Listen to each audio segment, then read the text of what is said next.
You got those from a local farmer? Welcome. I got these from a local farmer. These are called Kennebec potatoes. They're from Silver Queen Farms.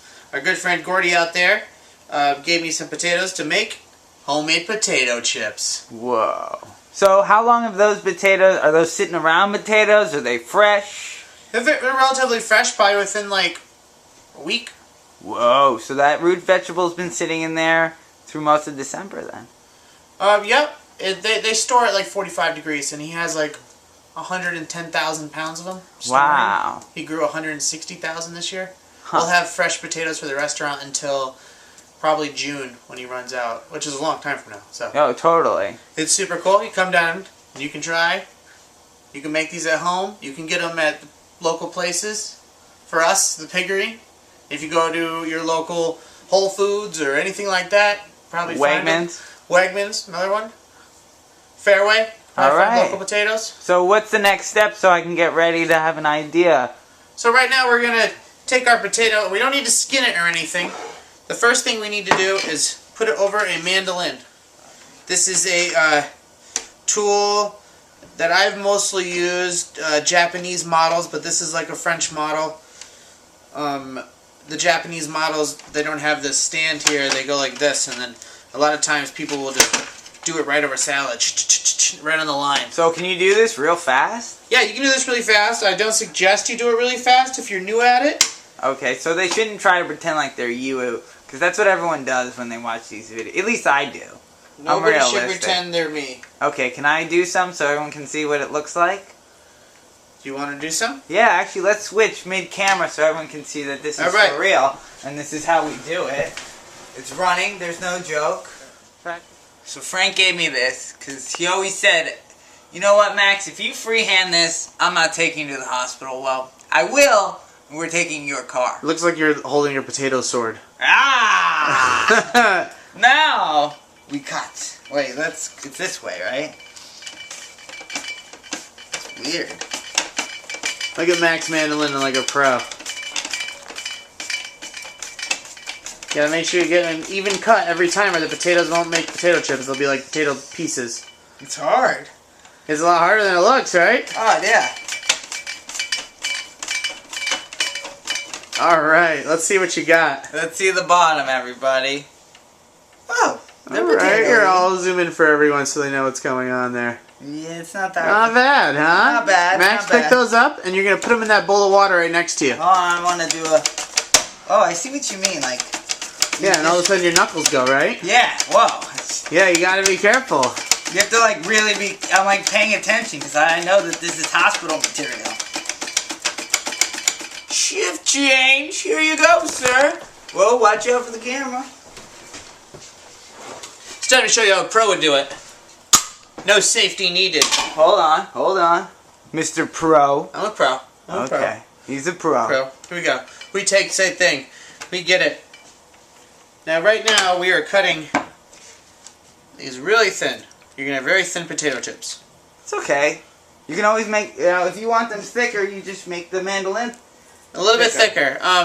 So also what you need to do is make sure that you have the potato even on the surface of the Mandoline. Otherwise, you'll end up with these half potatoes like this. That's kind of what I had the problem with. Sometimes you run into these issues. But it's hard because, like, as the potato moves around, like, the shape of it, the roundness kind of, it doesn't work to my benefit. And that's why you have to move very quick and with a very, like, be careful for those fingers.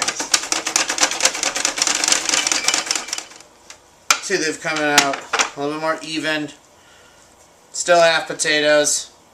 So you move fast. It's still even, but you see how it gets thinner towards the bottom? Yeah. So we want more of this one. Check it out. It's like a deck of cards. Potato cards. Eat it. Everybody let us know how good it is. Huh. And? Here at the nephew. Here at the Max. Not bad. Not bad. Aiden likes it. Turn on the fryer oil. We're getting ready to go. What temperature do we got to worry about this time? We want to do about 325. Nice. Right now we got some water boiling over here. But what we're going to do is blanch our potato chips. Now I did a few different styles here also.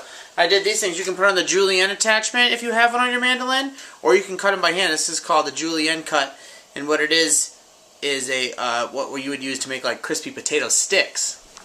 Oh, so are those like those potato sticks that they sell in the can? Yeah, that's how they make them. Ah, I like them. And then what you have here is with the ruffle cut, or the waffle cut. You see? So that mandolin gave us a whole host of different Yeah, chips. you can do it with all sorts of different vegetables, and not just potatoes.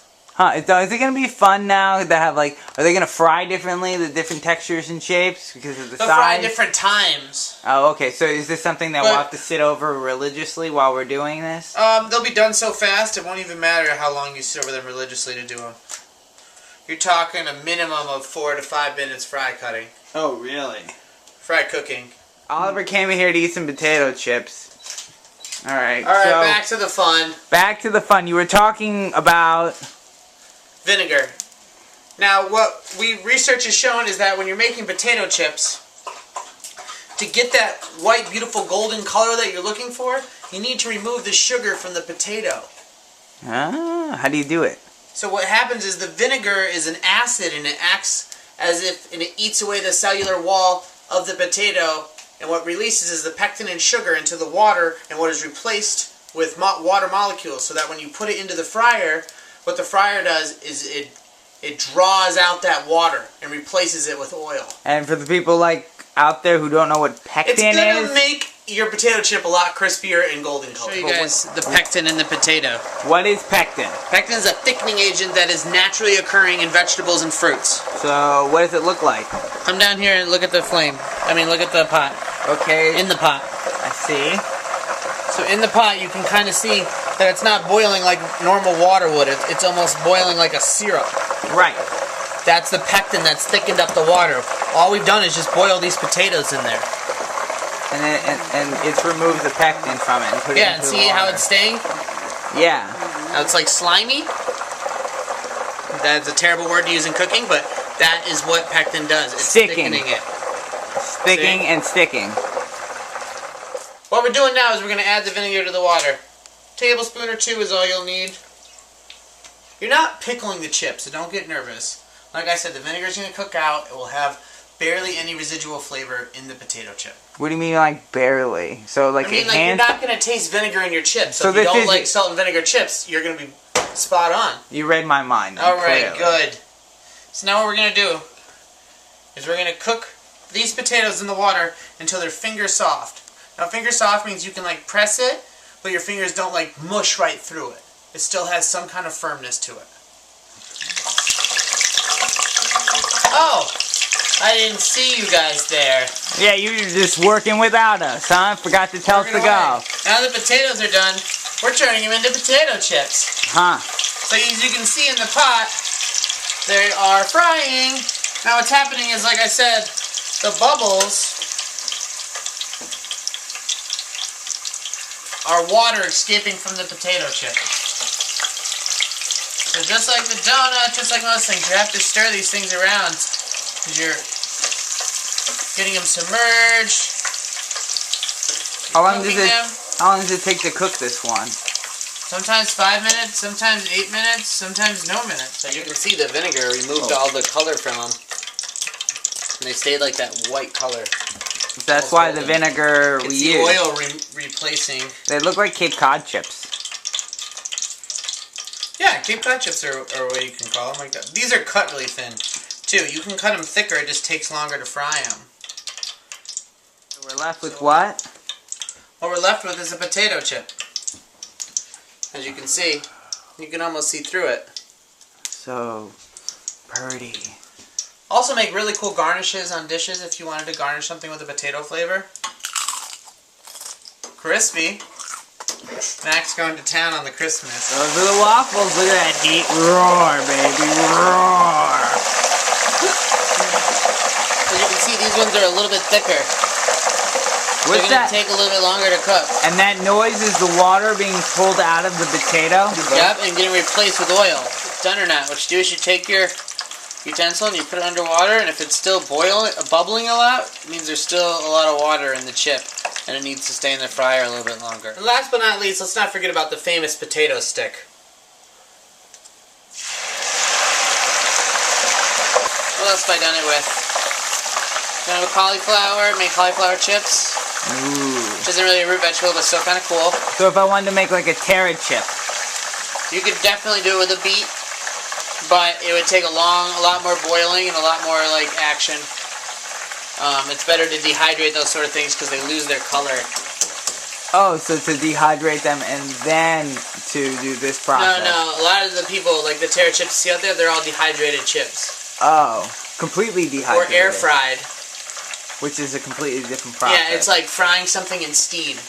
Oh, okay. So they're still frying it, but it's a steam of frying. And that's not something that we would be able to do. Well, they have home ones. You could do it. It's just it takes like 20 minutes. Ah. This takes, you've seen it. How long did I have chips out? A minute and a half, 2 minutes? Yeah, this is fun too. Yeah, it's fun. You get your friends around. Everyone gets to hang around the fryer, talk shit. It's fun. It's good times. Good times. Now that we're all done, we're going to season them with a little bit of Make-A-Bill bacon flavored seasoning. Oh yeah, the same seasoning we use for the turkey. Deep fried turkey. You should go on the blog and watch it.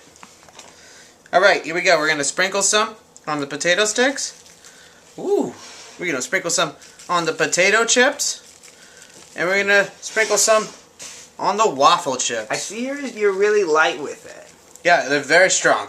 Right, that's what I assume with seasoning, is just to be delicate. You don't need to, do it by flavor. Put a little bit on there, try one, and then go ahead and put a little bit more if you want some more. And now our salt and vinegar friends, do we just put more vinegar and salt? No, actually it's different. There's malt vinegar powder, and there's vinegar powders that you would buy and toss the chips in the powders. Okay. That's how you get the vinegar flavor. And anyone who has a question about that, feel free to Twitter us or email us directly. At Heavenly Eating.